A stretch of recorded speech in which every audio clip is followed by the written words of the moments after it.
I just wanted to comment on the whole flashy neutralizer Men in Black memories and stuff like that. Okay. Yep.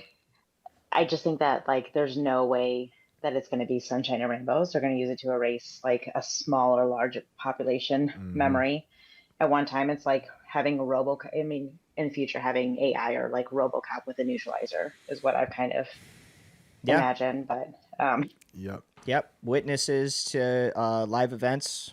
You know exactly as it appeared in that movie, just being huddled into a small circle. Everybody look here. Flash. Okay, Yep. cool. You guys didn't see shit. Yep.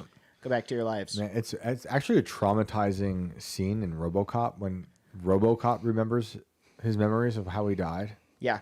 It's It's almost as bad as actually when he's dying. I mean, it's crazy seeing the robot remember. Yeah, I don't know. I don't think it's going to be good. I think there's going to be major consequences. I think you're right. I think they're going to weaponize it against everybody. That's what all this stuff is used for.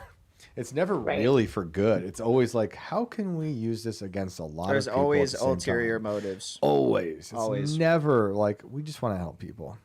If they say that, Right. they're lying. Like, Or even like, if they make us, if AI like flashes our memory and, we forget who we are as a race, and mm-hmm, we become slaves to them, we forget about God and all of that. mm-hmm. What you could go on a million tangents. Anyways, I think our memories and our experiences make us who we are. Yep. The wisest people among us are the most experienced, have the most life experiences and all of that. So, Yeah, exactly. anyways, I totally agree. Totally agree. And like we need to, unfortunately, it's impossible not to have darkness in your life. You're going to come across it one way or the other. I mean, there's some people who've avoided it for quite some time, and God bless them. But it's But do part of we life. do we not advocate for the people that have been through just so much that just don't want to do it anymore? Yeah. Like, is this where we advocate everyone must retain all of your memories and live all the most painful memories of your life, your entire life? You are stuck like this, or do we allow it for select few? It's going to be tough to regulate. This is going to be something I think that people are going to debate in the future. Because You know? only you can choose what you're able to live with. Yeah, but it's a form of a suicide pod, in my opinion. Sure, You I know, agree. absolutely. and I think those shouldn't exist. But I think we just need to be there for each other more. Maybe that's what we'll learn from all I this would is we would love rather that. have that. I would love that, but I don't think that'll happen either. I mean, maybe Right. I'm trying to remain hopeful, and there'll be communities of people who are there for each other. Always. But as AI gets bigger and stronger, look how everyone's telling me AI is going to make it so everyone's smarter and everyone's going to have everything at their fingertips. But like we have phones right now, and everyone's more isolated and depressed than ever. Yep. So I don't think all of a sudden now that AI is here, we're just going to like, oh, we're all better now. It's going to get worse, in my opinion. So people aren't going to just miraculously wake up with AI and be better people. It's a tool, and we should be able to use it to help us get better. But I think it's gonna, you're talking about us forgetting who we are as a civilization. That will probably already happen to some. It's already been happening, but imagine the more we relinquish of skills and creativity, power, decision making to the machine, the more we will forget who we are as a people. Just like how a lot of people don't really know what orienteering is anymore or how to read a map. It used to be something most people knew how to do, and now everyone has to use the GPS or your phone. So it's going to be that. It's going to keep growing outside of that. We're going to keep forgetting how to do certain things, how to just be people, and we've outsourced everything that it means to be human to the machine, so that the machine now becomes, quote unquote, more human than we are, and we're stuck in our little apartments eating mush. I mean, not all of us. I reject that, and I don't want to be part of that society. But it does seem like we're going in that direction. I hope we can stop it. Right. So anyways, on to my story. So I'm a nurse. I work in the pediatric ICU. So seen a lot, Mm. child abuse, Oh, I drownings, can't imagine. all the, yeah, all the things.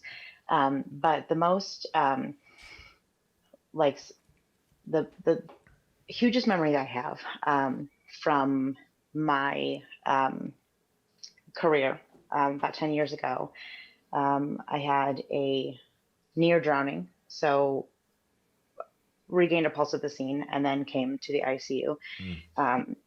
but didn't know the downtime.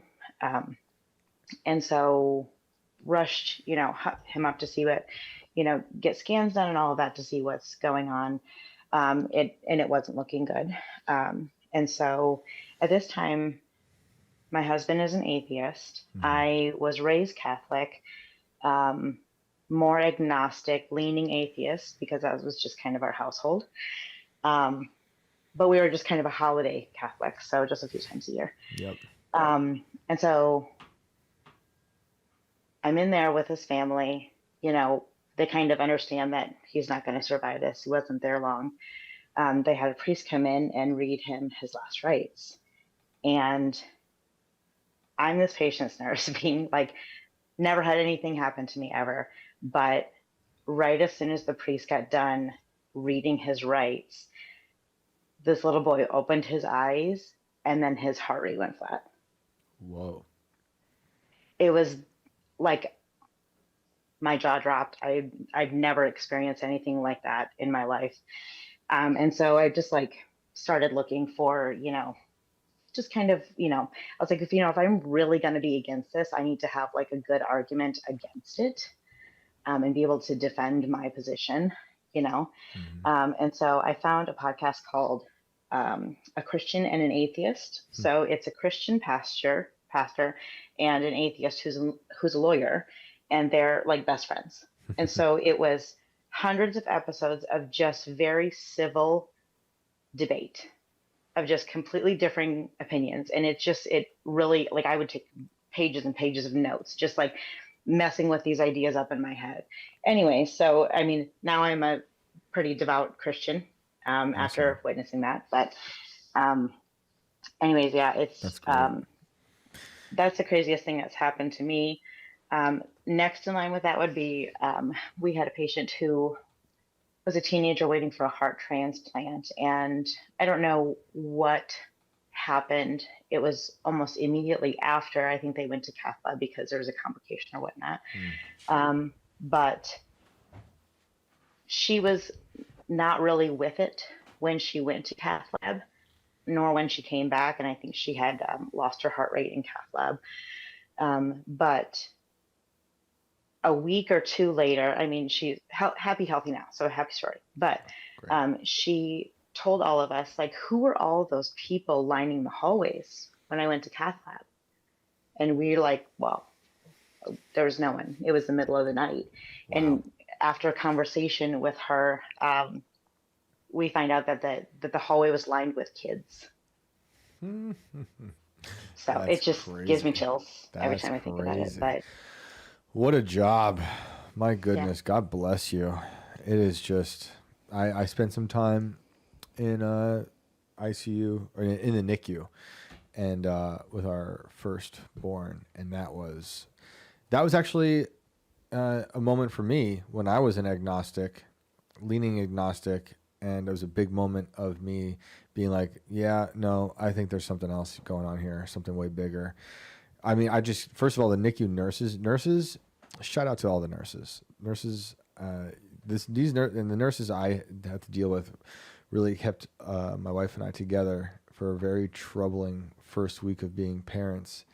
But we were blessed compared to some other people in there. And I saw a child, and this is going to be gruesome, so anyone can fast forward if they don't want to hear it, but it's true, and I wish I knew a follow-up for the child. But I saw a preemie roll right by my child in the NICU, and it had no skin, and I could look right through its body and see its veins and its blood.